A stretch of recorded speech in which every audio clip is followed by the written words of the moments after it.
اعوذ باللہ من الشیطان الرجیم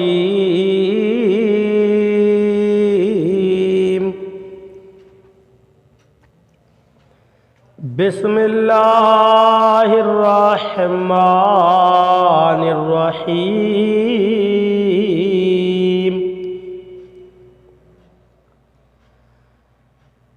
یا ایھا النبی اذا طلقتم النساء فطلقوهن لعدتهن واحصوا العدة واتقوا الله ربكم لا تخرجوهن من بيوتهن ولا يخرجن إلا أن يأتين بفاحشة مبينة وتلك حدود الله ومن يتعد حدود الله فقد ظلم نفسه لا تدري لعل الله يحدث بعد ذلك امرا۔ ترجمہ کنز الایمان۔ اللہ کے نام سے شروع جو نہایت مہربان رحم والا۔ اے نبی، جب تم لوگ عورتوں کو طلاق دو تو ان کی عدت کے وقت پر انہیں طلاق دو اور عدت کا شمار رکھو اور اپنے رب اللہ سے ڈرو۔ عدت میں انہیں ان کے گھروں سے نہ نکالو اور نہ وہ آپ نکلیں مگر یہ کہ کوئی صریح بے حیائی کی بات لائیں، اور یہ اللہ کی حدیں ہیں، اور جو اللہ کی حدوں سے آگے بڑھا بے شک اس نے اپنی جان پر ظلم کیا۔ تمہیں نہیں معلوم شاید اللہ اس کے بعد کوئی نیا حکم بھیجے۔ ترجمہ کنز العرفان۔ اے نبی، امت سے فرما دیں کہ جب تم لوگ عورتوں کو طلاق دو تو ان کی عدت کے وقت پر انہیں طلاق دو اور عدت کو شمار کرتے رہو اور اللہ سے ڈرو جو تمہارا رب ہے۔ تم عورتوں کو ان کے گھروں سے نہ نکالو اور نہ وہ خود نکلیں مگر یہ کہ کسی صریح برائی کا ارتکاب کریں، اور یہ اللہ کی حدیں ہیں، اور جو اللہ کی حدوں سے آگے بڑھا تو بے شک اس نے اپنی جان پر ظلم کیا۔ تم نہیں جانتے شاید اللہ اس کے بعد کوئی نیا معاملہ پیدا فرما دے۔ یا ایھا النبی اذا طلقتم النساء فطلقوهن لعدتهن۔ اے نبی، جب تم لوگ عورتوں کو طلاق دو تو ان کی عدت کے وقت پر انہیں طلاق دو۔ شان نزول۔ یہ آیت حضرت عبداللہ بن عمر رضی اللہ تعالی عنہما کے حق میں نازل ہوئی۔ انہوں نے اپنی بیوی کو عورتوں کے مخصوص ایام میں طلاق دی تھی۔ سرکار دو عالم صلی اللہ علیہ وسلم نے انہیں حکم دیا کہ رجوع کریں، پھر اگر طلاق دینا چاہیں تو طہر یعنی پاکی کے دنوں میں طلاق دیں۔ صحیح بخاری شریف میں حضرت عبداللہ بن عمر رضی اللہ تعالیٰ عنہما سے روایت ہے کہ انہوں نے نبی کریم صلی اللہ علیہ وسلم کے مبارک زمانے میں اپنی بیوی کو حیض کی حالت میں طلاق دے دی۔ اس کے بارے میں حضرت عمر فاروق اعظم رضی اللہ تعالیٰ عنہ نے رسول کریم صلی اللہ علیہ وسلم سے دریافت کیا تو آپ نے ارشاد فرمایا اسے رجوع کرنے کا حکم دو تاکہ وہ ٹھہری رہے یہاں تک کہ پاک ہو جائے، پھر حیض آئے اور پاک ہو جائے۔ اب اگر چاہے تو روک لے اور چاہے تو اسے چھونے سے پہلے طلاق دے دے۔ بس یہی وہ عدت ہے جس کا اللہ تعالیٰ نے حکم دیا ہے کہ عورتوں کو اس طرح طلاق دی جائے۔ اذا طلقتم النساء، جب تم لوگ عورتوں کو طلاق دو۔ اس آیت میں بیوی کو طلاق دینے کا طریقہ اور طلاق یافتہ عورت کی عدت سے متعلق شرعی احکام بیان کیے گئے ہیں۔ چنانچہ آیت کے ابتدائی حصے کا خلاصہ یہ ہے کہ اے حبیب صلی اللہ علیہ وسلم اپنی امت سے فرما دیں کہ جب تم لوگ عورتوں کو طلاق دینے کا ارادہ کرو تو ان کی عدت کے وقت پر یعنی پاکی کے دنوں میں انہیں طلاق دو تاکہ ان کی عدت لمبی نہ ہو۔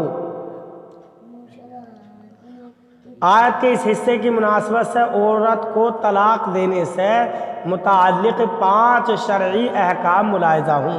1، اس آیت میں عورتوں سے مراد وہ عورتیں ہیں جن سے ان کے شوہروں نے حق زوجیت ادا کیا ہو اور ان کی عدت حیض سے شمار کی جائے۔ اگر انہیں طلاق دینی ہو تو ایسے پاکی کے دنوں میں ایک طلاق دیں جن میں ان سے جمع نہ کیا گیا ہو اور عدت گزرنے تک رجوع نہ کریں، اسے طلاق احسن کہتے ہیں۔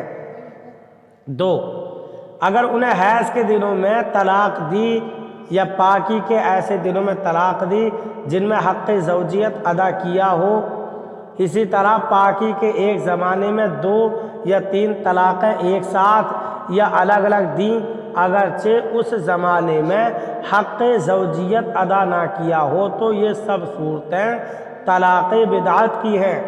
اس کا حکم یہ ہے کہ طلاق بدعت مکروہ ہے مگر واقع ہو جاتی ہے اور ایسی طلاق دینے والا گنہگار ہوتا ہے۔ 3، وہ عورتیں جنہیں حیض نہیں آتا جیسے چھوٹی بچی اور حاملہ عورت یا عائشہ یعنی جسے بڑھاپے کی وجہ سے حیض نہ آنا بند ہو گیا ہو، وہ اس آیت کے حکم میں داخل نہیں ہیں۔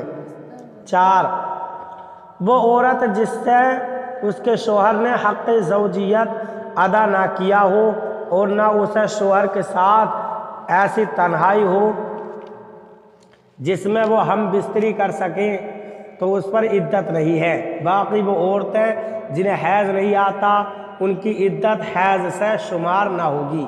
5، جس عورت سے حق زوجیت ادا نہیں کیا گیا اسے حیض کے دنوں میں طلاق دینا جائز ہے۔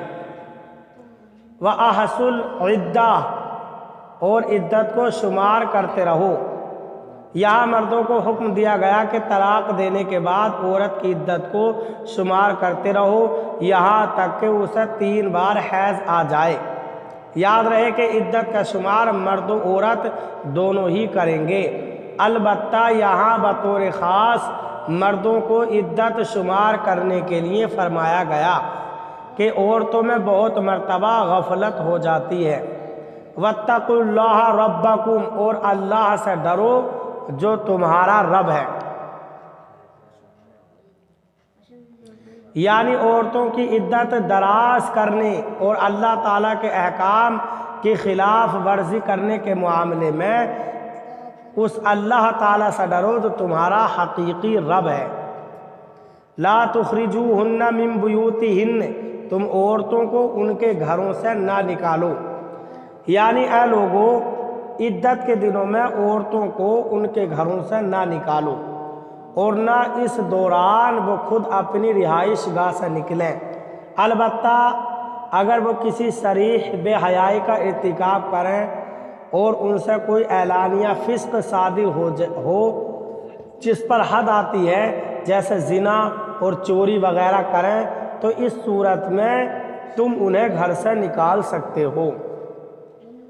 یہاں آیت کے اس حصے کی مناسبت سے گھر میں عدت گزارنے سے متعلق 5 شرعی مسائل ملاحظہ ہوں۔ 1، عورت کو عدت شوہر کے گھر پوری کرنی لازم ہے۔ شوہر کو جائز نہیں کہ طلاق یافتہ کو عدت کے ایام میں گھر سے نکالے اور نہ ان عورتوں کو وہاں سے خود نکلنا جائز ہے، کیونکہ یہ رہائش محض شوہر کا حق نہیں ہے جو اس کی رضامندی سے ساقط ہو جائے، بلکہ یہ شریعت کا حق بھی ہے۔ 2، اگر عورت فحش بولے اور گھر والوں کو ایذا دے تو اسے نکالنا جائز ہے، کیونکہ وہ نافرمان عورت کے حکم میں ہے۔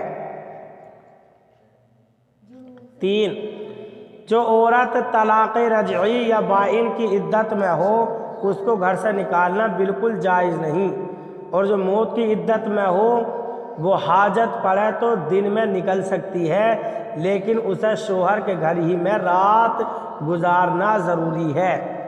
4، جو عورت طلاق بائن کی عدت میں ہو اس کے اور شوہر کے درمیان پردہ ضروری ہے، اور زیادہ بہتر یہ ہے کہ کوئی اور عورت ان دونوں کے درمیان حائل ہو۔ 5، اگر شوہر فاسق ہو یا مکان بہت تنگ ہو تو شوہر اس مکان سے چلا جائے۔ وَتِلْكَ حُدُودُ اللَّهِ، اور یہ اللہ کی حدیں ہیں، یعنی تمہیں جو احکام دیے گئے یہ اللہ تعالیٰ کی حدیں ہیں جن کے اندر رہنا بندوں پر لازم ہے، اور جو اللہ تعالیٰ کی حدوں سے آگے بڑھا تو بے شک اس نے گناہ کر کے اپنی جان پر ظلم کیا۔ لا تدری، تم نہیں جانتے۔